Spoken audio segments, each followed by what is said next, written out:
just gonna tell you little bits and bobs about basic candle care today. One of the main things when you look at your candle, the length of the wick. That's the correct length. So every time when you burn it, take your little snips and trim it. Another important bit, when you're burning your candles, every time try to burn it for as long as it takes to melt the whole surface of the candle. The reason being why is so you will avoid tunneling. What tunneling is, it's basically when you blow the candle out too early, there will be leftover wax which will not melt. Then when you burn it the second time and third time, it won't go down evenly.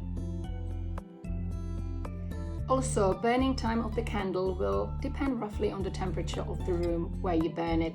If the room is a little bit hotter in the summer, or if you have the candle by the radiator or by the fireplace, it will more likely burn a little bit faster. If you have it in a cooler room at winter or in a shady side of the room, it will burn a little bit slower. So don't be surprised if the book says it will burn for 20 hours, but it will burn for 18 or 22 instead. If you burn your candle for a longer period of time, it's okay, but don't forget to trim the wick every now and then when it gets too long. All you have to do, blow it out, use a wick trimmer or any other scissors. Try not to use your fingernails, you might fade the wick a little bit, and then relight it again if the wick will go off center. Again, all you have to do, blow it out, and while the wax is still soft, you just push it gently back to the center. And that's all. Relight it and you're done. So if you haven't burned your candle for a while and it get a little bit of dust on top, try to wipe it off before you burn your candle again. It's more for the visual reasons. If you have such a pretty white candle, the last thing you want to see on the top when you're burning it is a little bits of dust floating around and getting stuck together.